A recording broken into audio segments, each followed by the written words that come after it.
बच्चों हम next move करते हैं। ग्रुप सेशन का जो जनरल ऑकरेंस है या उसके एलिमेंट का इन्फॉर्मेशन उसको हमको हमको पढ़ना है। तो यहाँ पे जो एनसीटी का लाइंस उसको मैं रीड कर रहा हूँ जो आप लोगों के लिए इंपॉर्टेंट हो सकता है। ठीक है, तो ध्यान देना। ग्रुप सिस्टम में एलिमेंट्स क्या है हमको पता हो चुका है कि oxygen, sulphur, selenium, tellurium and polonium होता है। ठीक है, इसमें ध्यान देना। This is sometime known as a group of chalcogens. ध्यान देना कि चालकोजेन जो ग्रुप है, तो कभी कभी हम ग्रुप सिस्टम को चालकोजेन ही बोलते हैं, लेकिन ध्यान देना इस चालकोजेन में आपको पोलोनियम को इंक्लूड नहीं करना है। तो चालकोजेन जो वर्ड हम यूज करते हैं वो टिल टी तक के लिए यूज किया गया है। ठीक है, बात समझ में आया? इधर है ना। तो कहीं ना कहीं चालकोजेन में पीओ को हटा के काम करना आपको बस। ठीक, ये ध्यान रखना। अब ध्यान रखना, इन सारे एलिमेंट्स में जो ऑक्सीजन होगा वो सबसे ज्यादा अबंडेंट होता है अपने अर्थ में। ठीक है, तो आपका जो अर्थ क्रस्ट है उसका बहुत ज्यादा मैक्सिमम पोर्शन होता है, उसमें ऑक्सीजन कहीं ना कहीं इन्वॉल्व होता है। और आपके एयर में ऑलमोस्ट 21% आसपास क्या होता है, ऑक्सीजन होता है, बाई वॉल्यूम होता है। ठीक है, और आपका जो सल्फर का जो ऑकरेंस है वो बहुत कम होता है। और सल्फर मेनली एग्जिस्ट करता है इन फॉर्म ऑफ सल्फेट्स। ठीक है, जैसे जिप्सम हो गया, इप्सम सॉल्ट हो गया। तो जिप्सम का फॉर्मूला पता होना चाहिए आपको। इप्सम सॉल्ट किसको बोलते हैं, फॉर्मूला को पता होना चाहिए। ठीक है, बेरेट का फॉर्मूला पता होना चाहिए, BaSO4 होता है, इसको बोलते हैं। इसके अलावा गैलेना PbS होता है, जिंक ब्रेंड जेटेंस होता है। कॉपर पायरेट का फॉर्मूला पता होना चाहिए आपको, COFS2 होता है। ठीक है, इधर ना। तो ट्रेसेस ऑफ मेनली सल्फर का ऑकरेंस इन्फॉर्म होता है। कुछ सल्फर जो होता है बहुत स्मॉल अमाउंट में प्रेजेंट होता है, जो हाइड्रोजन सल्फाइड यानी H2S के फॉर्म में होता है, कहाँ पे, वोल्केनोज में। ठीक है, ऑर्गेनिक मटेरियल जैसे अंडा हो गया, एग, प्रोटीन, इन सब में क्या होता है, कहीं ना कहीं आपका सल्फर होता है। ठीक है, इनमें सल्फर कंटेन होता है, ये ध्यान रखना। उसके अलावा बात करता हूँ लोग सी पे।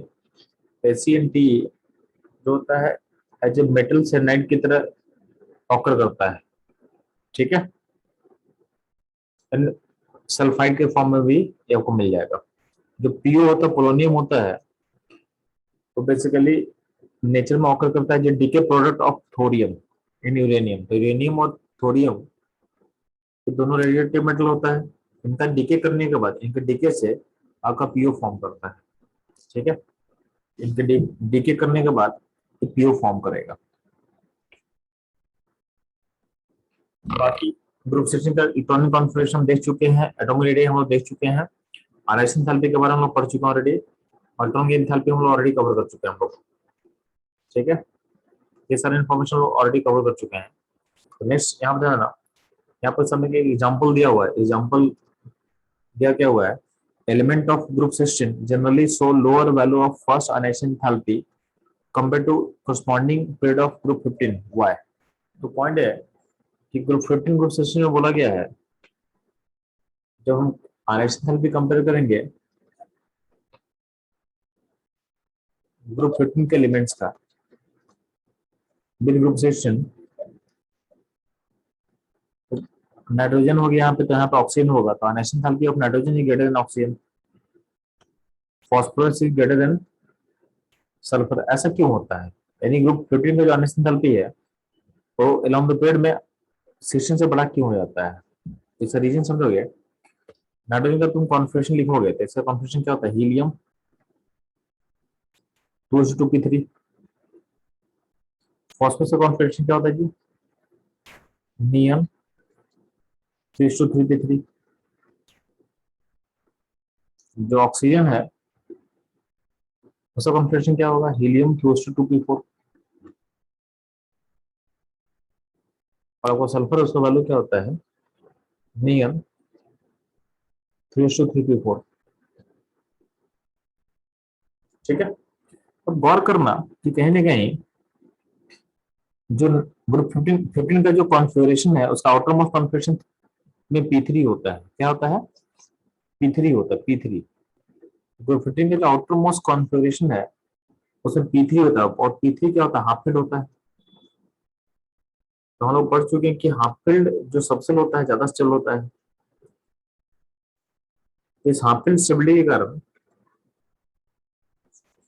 ठीक है, इस हाफ फील्ड स्टेबिलिटी के कारण क्या होता है कि यहाँ से इलेक्ट्रॉन निकालना क्या होता है, डिफिकल्ट हो जाता है। Electron removal is difficult, electron removal is difficult.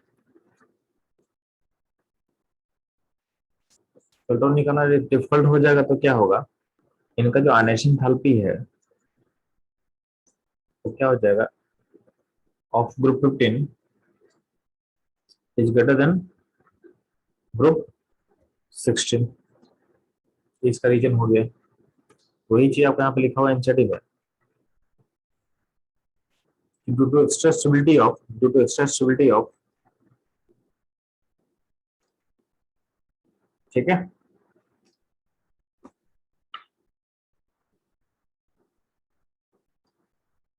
due to extra stability of uphill p orbital electronic configuration of group 15, larger amount of energy required to remove the electron from them as compared to group 16 element। वही reason आप लिखा हुआ है, ठीक है, ये ध्यान देना आपको। बाकी मैं बात करता हूँ चलो फिजिकल प्रॉपर्टी का। तो फिजिकल प्रॉपर्टी ऑलरेडी हम लोग कवर कर चुके हैं, बस मैं उसे रीड कर दे रहा हूँ। टेबल में ऑलरेडी ये टेबल कवर कर चुका हूँ ऑलरेडी, होता है ना।